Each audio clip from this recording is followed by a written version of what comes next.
This is It's a Mystery Podcast. Let us tell you a story.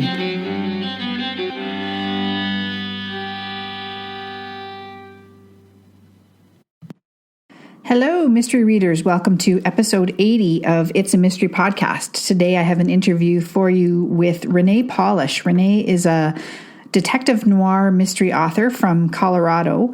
She's been on the show before, and I wanted to talk to her again because she's just lovely. And if you're a fan of sort of old-fashioned noir mysteries, things like Rex Stout or Dashiell Hammett, those kinds of books, even Robert B. Parker, actually, and his Spencer novels, then I think you're really going to enjoy listening to Renee read from one of her Reed Ferguson mysteries.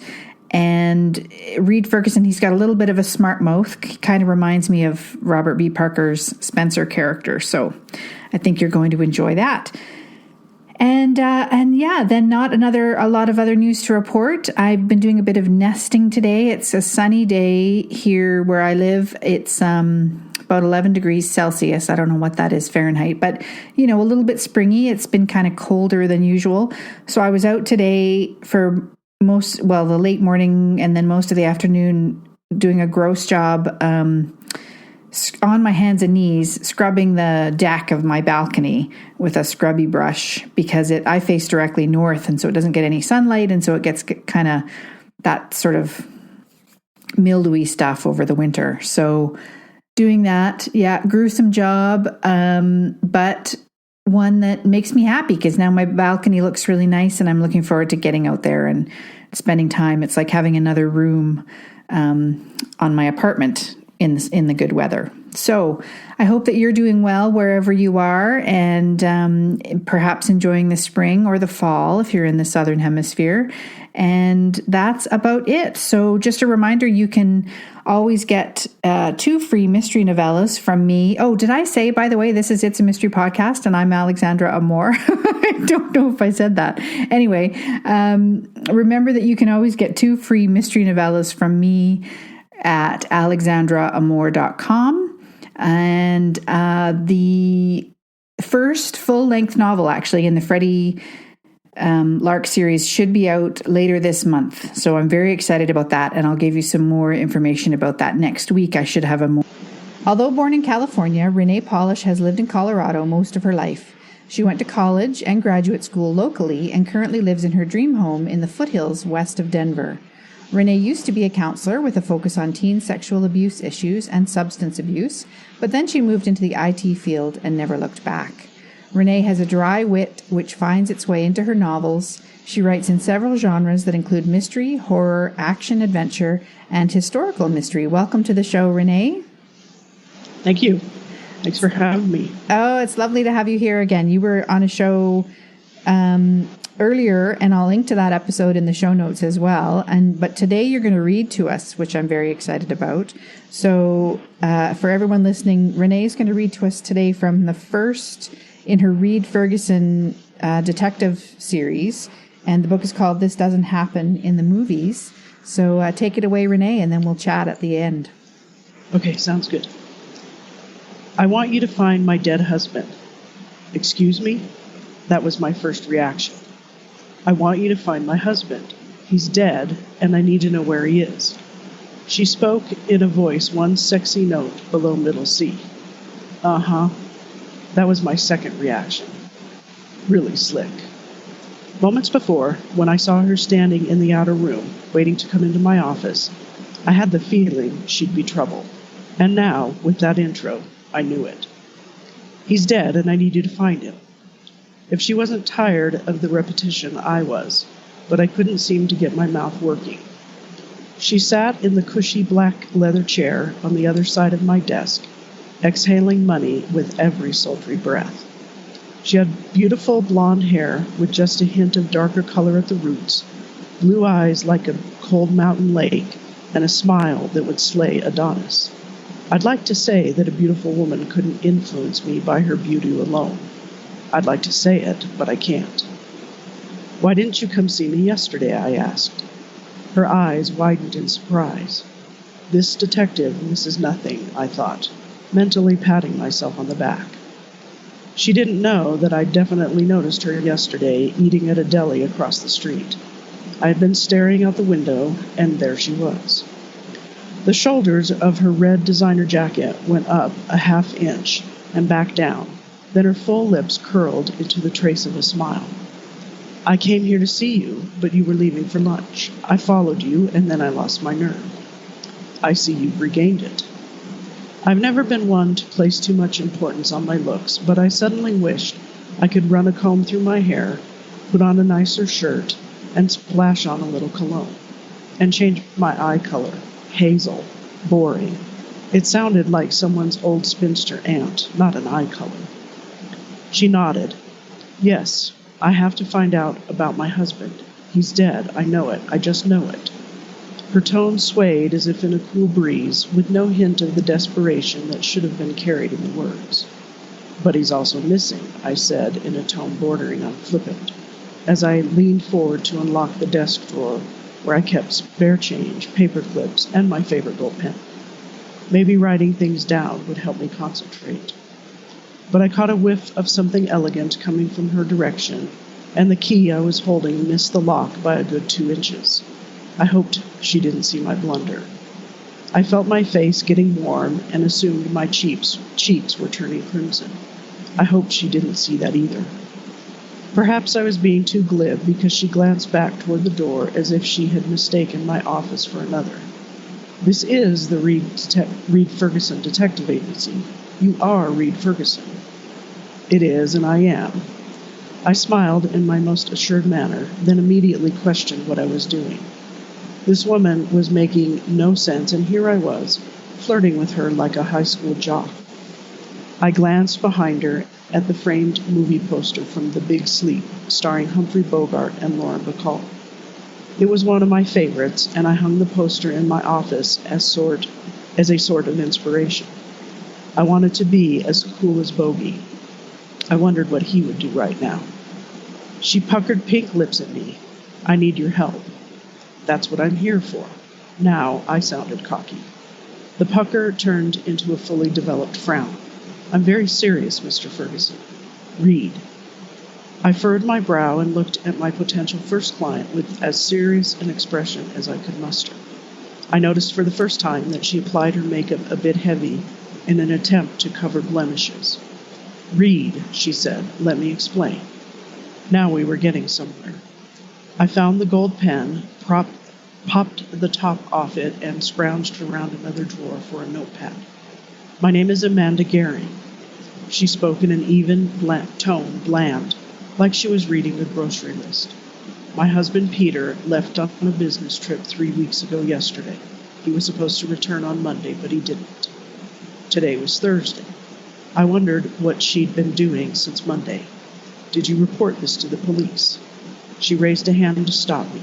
Please. I already have, and they gave me the standard response. Give it some time. He'll show up. That one puzzled me. The police wouldn't file a missing persons case for 24 hours, but after that, I was certain they would do something. They didn't do anything?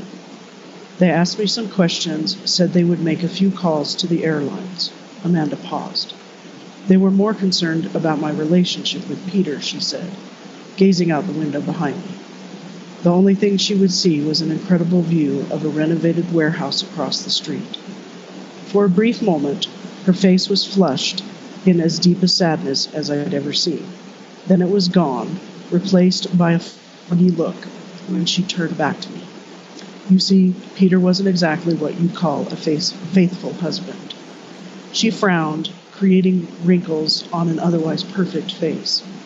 Well, that's not completely true. He was faithful, to his libido at least, but not to our marriage. I paraphrased the last couple of sentences on the notepad. He travels quite a bit with his company, computer consulting, so he has ample opportunity to dally, and he never tries hard to conceal what he's doing. Did you tell the police all of this? Yes. I believe that's why they're not doing that much. That, and the fact that there appears to be no foul play, has kept them from doing little more than paperwork.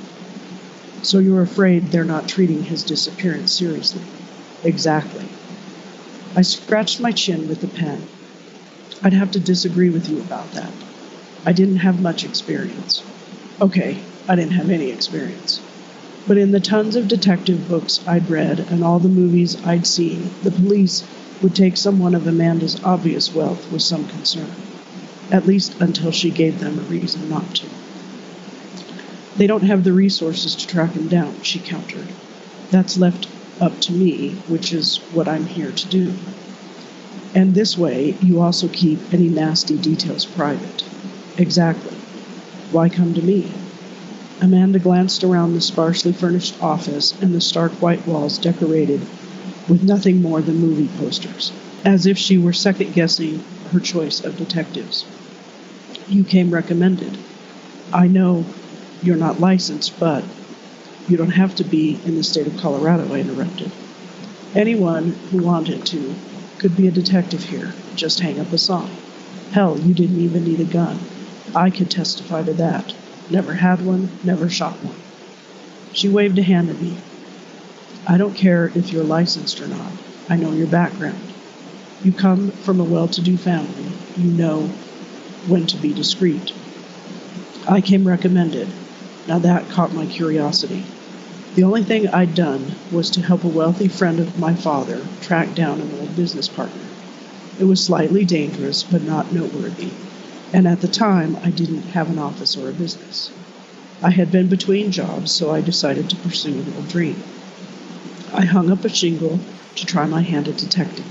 I loved old detective novels, had read everything from Rex Stout to Dashiell Hammett to Raymond Chandler and James M. McCain. I'd watched Humphrey Bogart, William Powell, and all the classic film noir movies. I pictured myself just like those great detectives. Well, maybe not, but I was going to try. Who recommended me, I asked. The list was surely small. A friend at my club. Really? Who? Paul Burroughs. Do you know him? I shook my head. Does he know my father? I assumed he was someone who'd heard about me helping my father's friend. I don't know, but Paul said you were good and that you could use the work. She was right about that. I lived comfortably off an inheritance from my obscenely rich grandparents, plus some smart investments I'd made over the years, so I'd never really had a real career. I had always wanted to work in law enforcement, but my parents had talked me out of that. Instead, I got a law degree, flitted from job to job, and disappointed my father because I never stuck with anything. I hoped being a detective would change all that. It was something I'd always wanted to do, but my father still thought I was playing around. I needed to solve a real case to prove him wrong. Are you a fan of old movies? Amanda asked, noticing the posters for the first time. I nodded. I like old movies, especially detective film noir. Film noir? I pointed to a different poster on another wall of The Maltese Falcon, one of Bogey's most famous movies. Movies with hard-boiled detectives, dark themes, and dark characters. And dark women, Amanda said. I kept a straight face as I gazed at Lauren Bacall. Yeah, that too. I hope you're as good as Sam Spade, Amanda said. I watched her cross one shapely leg over the other, her red wool skirt edging up her thigh. Trouble, just like I'd thought before. I should have run out of my own office, but I didn't. I know what you're thinking. It's her beauty.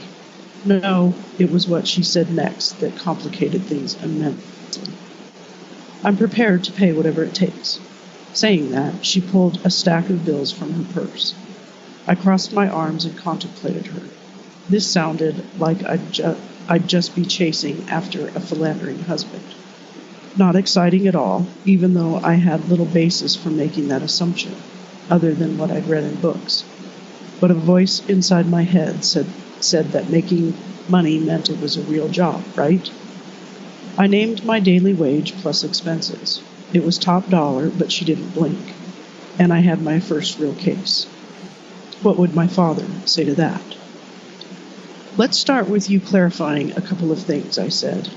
Moments before, Amanda had inked her name on a standard contract, officially making her my first client. How do you know your husband's dead and not just missing? Amanda sighed. Because he would have called me, kept in touch, and I haven't heard a word from him. But if he was out with someone else? She shook her head. No, he always calls. He pretends things are normal. We have our routine and he always follows it. Only this time he didn't. But he knew. That I knew? I nodded. She nodded. Yes, he knew. I resisted the urge to continue the Dr. Seuss rhyme. So he hasn't called you, but what makes you jump to the conclusion that his not calling means he's dead? I leaned back in my chair, tipping it up on two legs. What if he wanted to disappear, or he's fallen in love with someone else and has run off with her? Amanda emitted a very unladylike snort. Peter's not capable of love, so it's impossible for him to leave me. Not for that reason, anyway. Have you given him another reason to leave? She hesitated. I was going to kill him. We moved out of the realm of boring. The chair legs hit the floor hard. Excuse me? I was going to kill him, she repeated. She stared down at her hands and ticked items off on an index finger. For the insurance money and the inheritance, well over $5 million.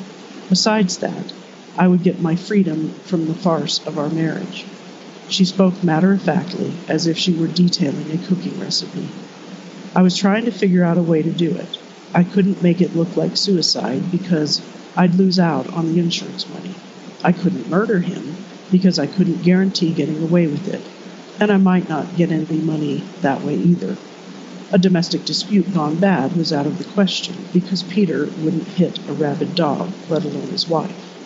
I was left with creating an accident, only I never could figure out what to do. Help him lose control and drive off a snowy mountain road? Too much risk for me. Electric shock of some sort? But how could I pull that off? Poison? But with what? And how to keep it from being discovered? Her breast lifted and sank in a deep sigh. I finally gave up, she said, and looked me straight in the eye. I didn't do anything. Blurting out her plans like that intrigued me. Bogey never had it this easy. But he's disappeared. I came back to the original point. How do I know that you didn't have him killed? Why would I hire you? To make it look like you weren't involved. She smiled. I'm afraid that's impossible. First of all, I wouldn't know where to start. And as I said, I gave up the idea of killing him. Then how do you know he's dead? If he knew you wanted him dead, that's a lot of motivation not to come home. He didn't know anything about it. But you just said that he might not come home because he knew you were trying to kill him. She emitted an exasperated sigh. Peter never knew anything, she said again. How do you know? She spoke to me like I was the class dunce. All Peter knew was that our marriage and his money were in jeopardy. When I was considering what I might do to him, I was less, she struggled to find the right words, less than kind to him. Cold, indifferent. He sensed that. Then I decided I was being foolish, so I resumed the game. Things were back to normal, whatever that was. He didn't have any reason not to come home. I sat back again, feeling like I'd missed the answer to a test question. So I'm supposed to find your presumably dead husband, whom you wanted to kill, but deny that you did, and now that he's gone, you want him back. Yes, she said, exasperated. Fine, I said. I should have run right then. I should have, but I didn't. Great job. Thanks, Renee. Sure, thank you. So that was book number 1 in this series, and there are 18 now in total, right? Plus there's Yes. at least one novella, maybe 2? There's 2 novellas. One was re-released this month. It was part of the old Kindle worlds that Amazon did away with. So I reworked it, and that's called Walk Softly Danger, and that was just re-released. Yeah, and then there's 5 short stories. Oh, wow. Okay. And so we touch on there in that chapter how Reed is kind of trying to impress his dad. That's a bit of his motivation, or at least prove to his dad that he can, have a real job, as it were. Do you think that motivation has changed over the course of those books? Yes, definitely. As he and the other characters have evolved, he's finally won his parents' respect, and his mother, who's naive and always thinks he's getting himself into trouble and in danger. And it's actually the last book, The Lady Rambles, that he actually has to help his mother when she's accused of stealing something that she didn't. So, so he finally wins them over, but it takes some time, and there's always that humorous interplay between him and them. Yeah. Oh, that's great. And so, other than that, I mean, it's such an interesting proposal that he kind of has his own income, but he loves the film noir and the books by Rex Stout and those kinds of authors. He must also have a penchant for justice, do you think, in addition to that? Like, he's not just a ne'er-do-well, would you say? Yes. I think, he comes from a good family, he has a sense of right and wrong. He was, going to go into the law profession and decided he didn't want to do that. But yes, I think he definitely has a sense of chivalry about him, and yes, and I'm going to do right no matter what, really. And that actually comes into play in this latest novella, Walk Softly, Danger, because he's put in a position of possibly helping a vigilante justice group, and he's has to decide where does he fall in that spectrum. Is he going to help them or not? So. Okay. And what was it about the law that didn't attract him? How come he didn't go down that road? Yeah, that's funny you asked that. I really have never particularly expanded on that, other than he just, he's a Harvard kid. He and his best friend went to Harvard, and his best friend, Cal, is super smart, into the computer world and IT, but Reed just never wanted to pursue law. He really wanted to be a cop, but, in his well-to-do family anyway, that really wasn't going to be okay. And then, as I kind of put out there here in the first book, that, he decides, okay, I'm going to hang up my shingle and try this detecting business. Anyway, yeah. And is it still true in Colorado that you don't need a license? No, that actually, I actually wrote this book quite a number of years ago, and then released it here in 2011 with the whole Amazon and going to Kindle and ebook reading. But I think I had a reader actually contact me and say that had changed, but it's only been in the last couple of years. So I actually wrote that here into one of the more recent novels, that he'd gone out and got his license, so that he's official. Okay, yeah, got it. And then one of the interesting things about the Reed Ferguson series is that in book 10, which is called Backstory, he looks into a murder in the 1950s? 1950s, yeah. Of a man named Dewey Webb. And then you actually spun Dewey Webb off into a historical mystery series. So maybe tell us a bit about Dewey and what it was about him that grabbed you enough that you wanted to do that.